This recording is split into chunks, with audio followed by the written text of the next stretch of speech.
নমস্কার বন্ধুরা, মিঠু অ্যান্ড রিয়া কুকিংয়ে তোমাদের সকলকে স্বাগত জানিয়ে আবারও আজ হাজির হয়েছি একটা নতুন রেসিপি নিয়ে। আজকের রেসিপি পটল চিংড়ি। পটল চিংড়ি বানানোর জন্য প্রথমেই আমি এখানে বেশ কিছু পটলকে কেটে নিয়েছি, আর এখানে আলুগুলোকেও সুন্দর করে কেটে নিয়েছি। এবার আমি কড়ার মধ্যে প্রথমেই দিয়ে দেব সর্ষের তেল। তেলের মধ্যে এবার তেল গরম হয়ে গেছে, আলুগুলোকে দিয়ে লাল লাল করে ভেজে নেব। এখানে আলুটা সুন্দরভাবে কালার আসার জন্য একটু হলুদ গুঁড়ো দিয়ে দিলাম, দিয়ে ভালোভাবে আলুগুলোকে নেড়ে চেড়ে ভেজে নেব। এই আলুগুলোকে এমনভাবে ভাজতে হবে যেন আলুগুলো এখানে 80% সিদ্ধ হয়ে যায়। এবার এখানে দিয়ে দেব কেটে রাখা পটলটা দিয়েও পটলের মধ্যে সামান্য একটু হলুদ গুঁড়ো দিয়ে দেব, যার ফলে পটলটা সুন্দরভাবে কালার এসে যাবে। পটলের তো অনেক রেসিপি আমি আমার চ্যানেলে দিয়ে দিয়েছি, সেগুলো তোমরা দেখতে পারো। আর আজকে তোমাদের সাথে শেয়ার করছি একেবারে অনুষ্ঠান বাড়ির স্টাইলে বানানো পটল চিংড়ি। এটা কিন্তু অনুষ্ঠান বাড়ির কোনো অংশেই কম হবে না। তোমরা পুরো ভিডিওটা দেখো বন্ধুরা, স্কিপ করবে না, তোমাদেরও খুবই ভালো লাগবে। দেখো পটলগুলোকে ভেজে তুলে নিয়েছি। কড়ার মধ্যে তেল আছে, ওই তেলের মধ্যেই দিয়ে দেব চিংড়িটাকেও ভালোভাবে ভেজে নেব। তবে এখানে একটা কথা বলে রাখি বন্ধুরা, চিংড়ি কিন্তু বেশি ভাজতে নেই, বেশি ভাজলে চিংড়িটা শক্ত হয়ে যাবে। এবার চিংড়িটাকে তুলে নিলাম। কড়ার মধ্যে তেল আছে, আর একটু তেল দিয়ে দিলাম। ফোড়নের জন্য দিয়ে দিলাম শুকনো লঙ্কা, তেজপাতা, দারচিনি, এলাচ আর গোটা জিরে দিয়ে ভালোভাবে ফোড়নটাকে ভেজে নেব। আর এখানে দিয়ে দিলাম হাফ চামচ কাশ্মীরি লঙ্কার গুঁড়ো, আর একটা পেস্ট বানিয়ে রেখেছিলাম পেঁয়াজ, রসুন, টমেটো আর আদা দিয়ে, সেই পেস্টটাকেও আমি এখানে দিয়ে দিলাম। দিয়ে ভালোভাবে এটাকে কষিয়ে নিতে হবে যতক্ষণ না মশলা থেকে তেল ছেড়ে বেরিয়ে আসছে।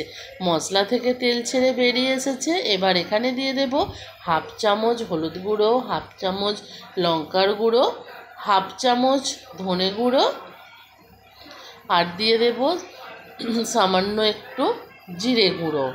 দিয়ে ভালোভাবে এবার মশলাটাকে আমি কষিয়ে নেব। মশলাটা দেখো সুন্দরভাবে কষানো হয়ে গেছে। এবার ভেজে রাখা আলু, পটল আর চিংড়ি সব একসাথে মশলার মধ্যে দিয়ে দেব। দিয়ে ভালোভাবে মশলার সাথে আমি এগুলোকে কষিয়ে নেব। মিনিট দুয়েক ভালোভাবে কষিয়ে নিয়েছি। এবার আমি এখানে দিয়ে দেব জলটা এখানে খুব বেশি পরিমাণে আমি দেব না, কারণ আমার এখানে আলুটা 80% সিদ্ধ হয়ে গেছে। এবার এখানে দিয়ে দিলাম স্বাদ মতো লবণটা দিয়েও ভালোভাবে এটাকে মিক্সড করে নেব। দেখো সুন্দরভাবে এটা আমার মিক্সড করা হয়ে গেছে। এবার আমি লো ফ্লেমে মিনিট দুয়েক এটাকে বসিয়ে রাখবো, যাতে সুন্দরভাবে এটা রেডি হয়ে যায়। 2 মিনিট পর ফিরে এলাম বন্ধুরা। দেখো কত সুন্দরভাবে এই পটল চিংড়িটা ফুটছে, আর দেখতে কতটা সুন্দর লাগছে। গ্রেভি কিন্তু এর থেকে আমি বেশি করব না। তোমরা যদি মনে করো একটু গ্রেভি পছন্দ করো, তাহলে তোমরা একটু এর মধ্যে জল দিতে পারো। আগেই কিন্তু জলটা দেবে, রান্নার শেষে জলটা দেবে না, সেই রকম মাপ করে জলটা দেবে। দেখো আলু কিন্তু খুব সুন্দরভাবে আমার সিদ্ধ হয়ে গেছে। এবার আমি এখানে দিয়ে দেব গরম মশলার গুঁড়োটা দিয়েও ভালোভাবে পটল চিংড়িটাকে মিক্সড করে নেব। চিংড়ি দিয়ে একবার হলেও এই রকমভাবে পটল চিংড়ি করে খেয়ে দেখো বন্ধুরা, খুবই ভালো হয় এটা খেতে। সব কিছু খুব ভালোভাবে মিক্সড করে নিয়েছি। এবার একটা ঢাকা দিয়ে 1-2 মিনিট মতন রাখবো। দেখো ঢাকা খুলে নিয়েছি, রেডি হয়ে গেছে পটল চিংড়ি। তাহলে চলো বন্ধুরা এবার সার্ভ করে নিই এই পটল চিংড়ি। গরম গরম ভাত বলো, ফ্রাইড রাইস যার সাথেই খাও না কেন, এটা কিন্তু দুর্দান্ত লাগবে।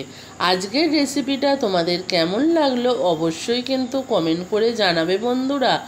তোমাদের এক একটা কমেন্ট আমাদেরকে নতুনভাবে ভিডিও বানাতে উৎসাহিত করে। আর তোমরা যদি আমার পরিবারের নতুন কোনো সদস্য হয়ে থাকো, আমার চ্যানেলটাকে কিন্তু সাবস্ক্রাইব করে দেবে। তোমরা যদি ফেসবুক পেজ থেকে দেখে থাকো, পেজটাকে ফলো করবে নিত্য নতুন রেসিপিগুলো দেখার জন্য। আজকে পটল চিংড়ির রেসিপিটা কেমন লাগলো অবশ্যই কিন্তু কমেন্ট করে জানাবে। আর তোমরা কে কেমনভাবে পটল চিংড়ি করো সেটাও কিন্তু আমাদেরকে জানাবে। তোমরা যদি আমাদের কাছ থেকে নতুন কোনো রেসিপি দেখতে চাও সেটাও অবশ্যই জানাবে। আজকের মতো ভিডিওটা আমি এখানেই